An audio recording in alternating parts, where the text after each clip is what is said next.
Guys, we are back again, and this time around we have a new addition to our team. I'm super excited that we're going to have a very interesting conversation today about how women sell themselves low, right? And so we'll delve right into it.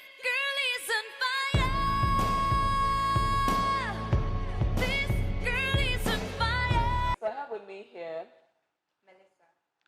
Mina. Elizabeth. Yeah, guys, I need to get some energy. Like, it's like you guys are dull today. What's happening? Is everything okay? The same squad? I have broken hair. You have a broken heart. That's usual. That's part of life. What's up with you, Melissa? You are hungry. That's also fair. That's part of life. Elizabeth? I just want to have fun. You just want to have fun. Interesting. That's good. I love the energy. Okay, you ever sold yourself low, right, as a woman? Like, you felt there was an opportunity, you could have pitched, and put yourself out there, or you met somebody and you didn't want to share all your achievements because you were like, Charlie, if I don't do it well, maybe if I say too much, you'll say I'm bragging. Have you had a time where you had to make that decision, in between those moments? I remember I had done that before, but I guess I'll be the last to speak about it. Let's go. Lizzie, tell me. I'm really trying to.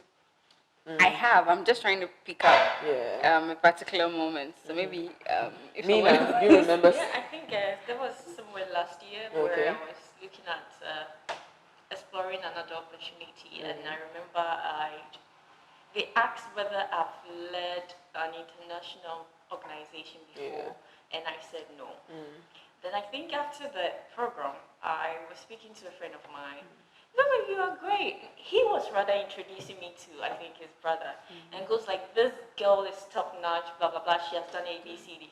And I was like, "Hold on, I've led an international organization before, so why did I tell them I wasn't there?" So I think from later part of last year, it dawned on me that I've been selling myself short unknowingly. This wasn't because I thought I'm a girl and I shouldn't talk too much about myself. I just couldn't think through it to put things together and say, this is what you've done over the years. So I think, Yeah. It's something I can really relate with. Yeah, very true. Melissa, have you ever sold yourself low? Yes, I have. I had a contract last year, and I needed to quote a certain amount. Yeah. And I felt like it was too big. Yeah. So I discussed it with someone in finance, like telling them exactly what I was supposed to do. And they told me what I thought was too big was too low. And it was supposed to be double of that. So I just found out that, like, as women, we negotiate with ourselves first before we even You're considerate. negotiate with the person, even though the person might cut it down, whatever. So sometimes we need to be more empowered, like, and know our way. Yeah, nice. Elizabeth, take us home. Yeah, I think Melissa talking about money just triggered. So I remember I was supposed to help someone. It was final year in school, and someone had asked me to help him out with something. And I was going to teach him for free, like really for free. And I was broke. But he actually told me to charge him, and I told him no, I couldn't. And later on, he told me that, Liz, you know what you're not charging me for? I paid this amount too. And they didn't teach me well, and that's why I'm coming back to you. So back to that, about the fact that we negotiate with ourselves first. And many times, we really don't give ourselves so much value. And so it's very easy for us to think that others won't see the value. I mean, we don't see any value in ourselves, so why should we think others will see a value in it? So, yeah, I think that's one of the many experiences. I've had a lot, but I can't really remember, but that's one of the many experiences I have. Yeah, I mean, so true. Value. We negotiate with ourselves. Like, thank you so much, Melissa, for bringing that out, and Mina as well, and as Elizabeth. I'm seeing a pattern of even we not recognizing that we are doing it, but it's in there circulating, one way or the other. For me, I do recall that it has to do with first thinking that I haven't worked hard enough for the things I have, even though I have. I used to think if I say it, it may look as if like, hey, it came really, you got all this at your age, and sometimes I used to think, oh, look like I'm bragging, and so I rather prefer to say, oh, I was here, I was there, I was this, and I don't even give the details. And then when I was furthering my education, I met a guy who interned with Microsoft for 3 months. And I was like, oh, tell me about like your period at Microsoft. And he was giving me an extensive detail, like he worked there for 3 years. So I managed this project, I did this, and I was like, oh, you were there for 3 months and you did all that. And I mean, but I was just trying to picture, right? The things I have done in my job that I used to downplay, the things I've done in my career, like, oh, I led a whole this unit, and like, yeah, I'll be like, so I helped the company move from B to B to B to C, and that ends it. I never talk about the substance of what I did, the target I was able to achieve, because I felt like it was a group work, but I played a role, right? And I think that's one thing that stands out for we should try to do more. I know there are women who do that, and I have a lady I work with now, and I see her do that a lot, and I really admire it. Like she manages to bring herself out if she's the one who led the initiative. If even if it's a teamwork, she lets you know that I played this role because for the future, right? You go for an interview, people Google you, and your name pops up. What do they see? Teamwork is always pretty, but always remember that there's a role that you play. Again, when it comes to, Melissa brought a point about money, negotiations and all that. How do we negotiate as women? Who can share their negotiation experience with me?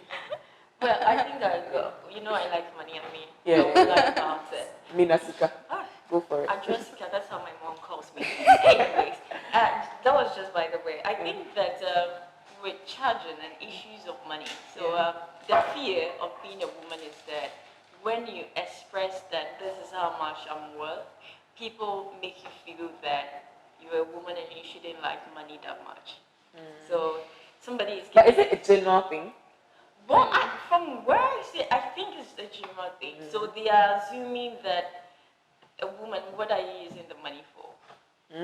Yeah. But people like that think like that. There are people like that, and these people, some of these folks are educated, and you expect much more from them, but they will tell you that, I mean, it's not. Oh, I know that people like that. Yeah, you're a woman, and so you cannot charge, and they give you a certain yardstick. But one thing that I've realized is that the value, the monetary value you put on the things you're offering, pushes them to even value the substance you're giving them. So I remember I was reading a work for someone, and the person asked me, charge me, and I'm like, I've not really done this whole charging thing before, but I'm charging this. And the person never negotiated. He just gave me the and I'm like, okay, this is interesting. So the next time he brought me a document, and one thing I learned from the first instance was that I charge without making any basis for my charge. The second one, I should have a basis and be able to negotiate if he tells me that he's paying me less. And so that helped me when he brought a similar work, but it was bulkier than the previous one. I told him that for this reason, you gave it to me today and you expect me to give it to you back in 3 days. The timing, the duration you've given me to perform the work, and the quantity of the work that you've given me, this is how much I'm charging for it. Okay. Interesting. So it's more like go into the negotiation plan with a plan. Exactly. And have make sure that your substance is speaking for you. Exactly. Elizabeth, you're in HR, right? Yeah. When women come into the interview room, how do we negotiate? I'm curious. How is the negotiation about? Like what goes into it? Do you think they are different from the men? Is there a pattern you've seen that you want to draw attention to? Truth be told, I haven't really looked out for a pattern.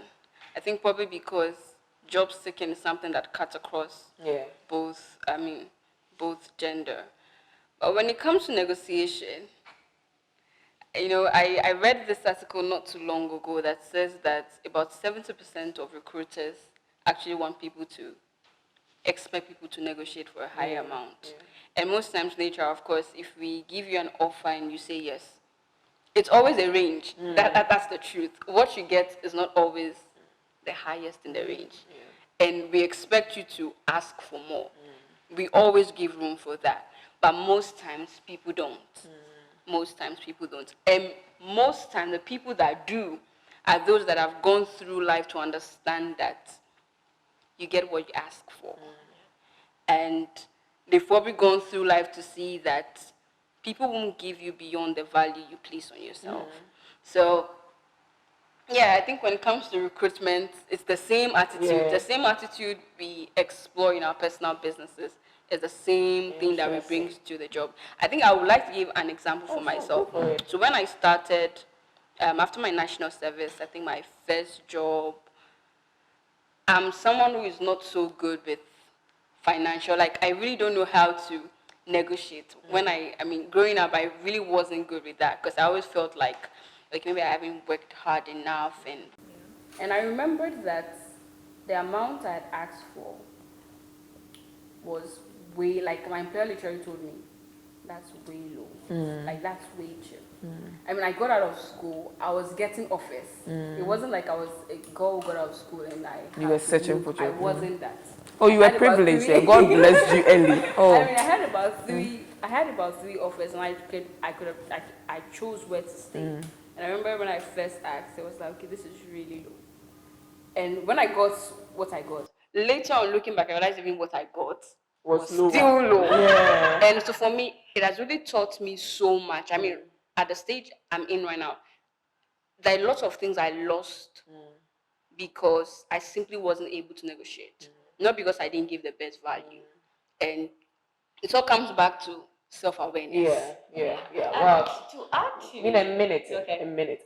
Before I miss this point, Melissa, women selling themselves short in terms of even looks and appearance.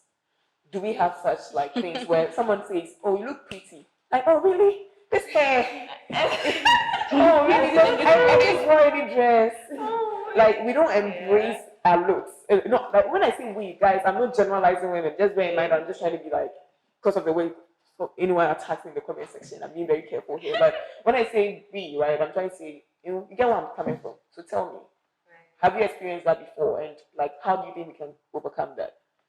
I think it's mostly a mental battle because everyone has insecurities. So sometimes you might be complimenting someone on an insecurity, so they almost don't believe you. Yeah. So it makes them surprised. Like, are you mocking me? Yeah. Or are you serious? Yeah. So I think that's where some of those things come from. But how should we take it? Like, how should we take compliments and like own it? Like, you look pretty.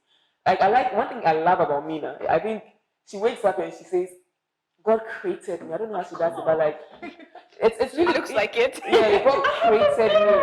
Yeah, so how? So Melissa, how do we go into accepting ourselves, like when we get these compliments? I really don't know. That's fair. Like, Mina, wait, Melissa, you're thinking of an answer because you give us one.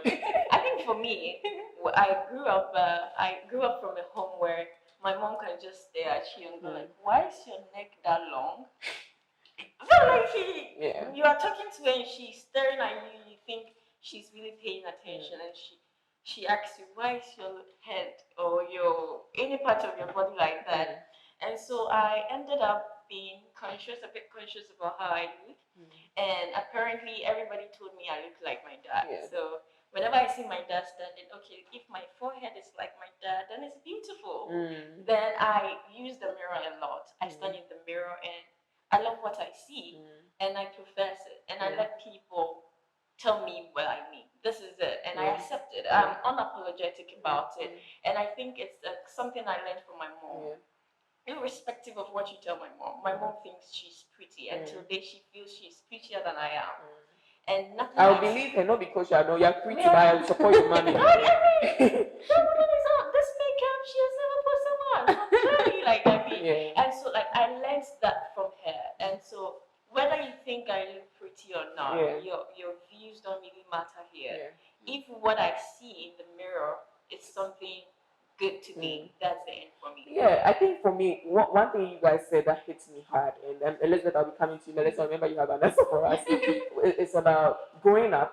I always loved myself. Like, and then you hear people saying you're not pretty, comparing you to a friend. So these thoughts started registering in my head. And so never in my life did I consider myself pretty. Growing up, like when you get to a particular stage, you know you're pretty, and then you now get to a teenage stage and you're developing, and the people are comparing you to a close friend, and they're making you know you're not pretty. Everywhere you go, it's like that's the drum they are rolling in your ear, and you're like, what's happening?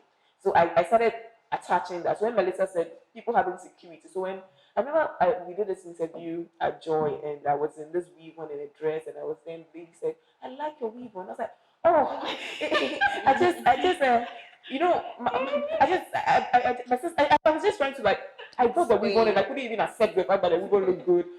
And obviously, my female boss was like, she was surprised. She had just seen me struggle to accept a compliment, like, and that because she didn't have background to it. So the insecurities, like, if Elizabeth, what do you think we can do as women, like, trying to own ourselves and accepting ourselves as who we are?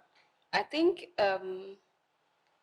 it starts with an encounter with purpose. So for me, growing up, I think sometimes personality has a little bit. I'm a melancholic, a very, very strong perfectionist. I'm into poetry. I do a lot of talks, but it might be surprising to know that I rarely would ever watch myself.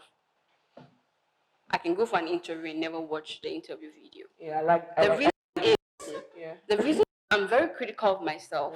Like, someone goes like, Liz, you were so good in that interview. I'm like, thank you, but the truth is I'll never watch it.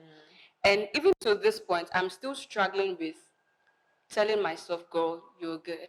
Like, you're so fine, you did well. And it also comes even to the looks. Growing up, I used to feel like, you know what, girl, I really wish I was a lot taller. Like, a lot of my cousins are like, but you so expect tall. for a couple of people I know. But I didn't care about it growing up. I mean, I really wanted to. So, like, that was my prayer every night as a child when I was to sleep. But it's just to show you that these insecurities most times start from childhood. Rarely do people get insecure when, like, usually I think from about 10 years to like 18 years is when people face the biggest psychological battles of their life. And the remaining years of your life is just a product of how far you won that battle or you're still struggling. So I think one of the things that I would say has really helped me grow up was when I really encountered purpose, and that is God. You know, it changes something about who you are because you begin to see yourself in the light of your value, and you realize that, you know what, even if you're 6 feet tall, nobody will give you money in the bank simply because you're 6 feet tall. So I don't care. Go for it. And I've been in places where I've got people. I mean, I go to competitions and I'm so tiny in the middle and we're so big, and I've learned to love it. So I love being the smallest in the room. I feel like it's a battle strategy. When you have an opponent and you go like, she's so little, what can she do? So I think first is know God. Because He created you, He's the best person to help you love and embrace yourself. And after you know God, then you know your reason on earth. The moment you're able to click those two, you really go beyond how you look. You really go beyond what people think about you and begin to resonate more with who you are, who you should really be, and building yourself in that line. Mel, ready for us? You were this side, and people said you were this way, and now you're another side, and people are saying this way. But it's like life is happening. Like, I'm working. I'm not really trying to concentrate on that, but it comes up from time to time. So I think finding your identity in Christ and God, like, it helps you see past some of these insecurities and helps you acknowledge, like, that you are, like, I don't even know what to say, but like, you are made in such a marvelous way that you should appreciate yourself, not to be boastful, but to appreciate yourself first, love yourself, then you can extend that grace to others. Okay, Mina, go for it. At the end of the day, so I know that my structure will not speak for me. So what else can I add to myself that will make me bring value to the table? And I remember when I started with this, my career now, corporate engagement officer, you go meet these directors, you want to listen to them. I remember I went to one office and the secretary, like the front desk lady, asked me, "Did you come here alone?" And I'm like, "Yes." And he said, "Where is your boss?" And I'm like, "Okay, so I'm the boss here. Actually, I'm not doing my service or anything like that." So you just have to literally draw people's attention from the fact that, and you go for meeting. I went for one breakfast meeting and I raised my hands throughout. Joyce, they didn't call me. I won't be surprised. It happens.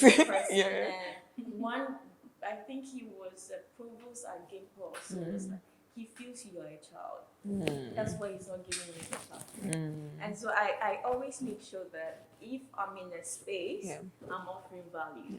And you can only offer value when you're coming from that space. You know yourself. I'm smallish.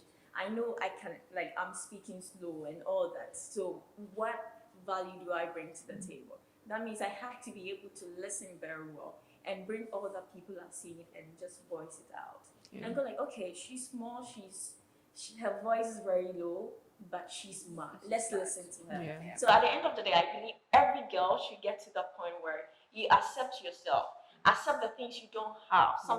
Joyce has a voice. If Joyce is debating, I'm nowhere. Go me, go. I didn't know, guys. She debates so well.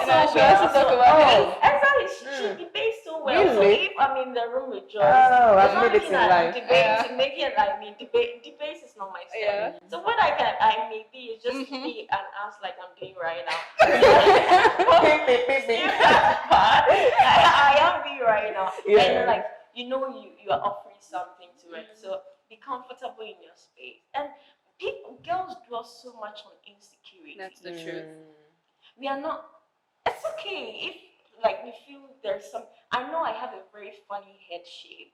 What is the head shape? Describe it. So it's like this. So flat up here. Okay. Here, Guys, take notes. I've always known. So when I was little, I will even draw it like that and show it to my mom. That's the size of it. It's not like it's big. So when people tell me it's my head is you big, got I'm like, no, it's not. It's just the shape. It's just the shape. They should have the analysis right. I agree. That alone never made me down like my looks. I have a problem with the head shape. That's why. But that means that I don't go for certain hairstyles. Like I'm comfortable in it. I do what I'm good. So girls should understand that you don't dwell on your insecurities. You go like, accept me the way I am. No, work on your insecurities. The things that you can change them. Those that you can change, just forget about it and add value to yourself. The things you can change them. Those you can't change, forget about it. More importantly, right? No, that is not more importantly. Truth, right? But I think more importantly is overriding what someone has said. So, agreeing with everyone here, let's bear in mind that we need to treat ourselves specially. We shouldn't treat her like sometimes I feel as if our souls could speak up. The things they would tell us, the things we've said to our souls, the things we've said to our bodies. And if imagine you had about 15 mini yous telling you the things you said when you were a kid. You said you were ugly. You said you are not smart enough, right? You staring at your face, telling you all these things. How would you feel? So let's be a little nice to ourselves. Let's be very intentional that we'll try and say things that will make our souls happy. And let's try and like even when people and for us as viewers and listeners, let's also try to be careful what we say to people. When you see somebody is gaining weight, just don't be gaining. Hey, you are gaining weight too. Like have a nice and you have become fat too. Sometimes we think it's a compliment. I'm guilty of that. And let's all try to be very careful. Let's treat people like that babies. No offense. I don't know how to say it best. Like treat yourself as a special being. And let's be very sensitive. Okay, guys. On that note, we have ended this session. Thank you so much for making it, and nice to have you again.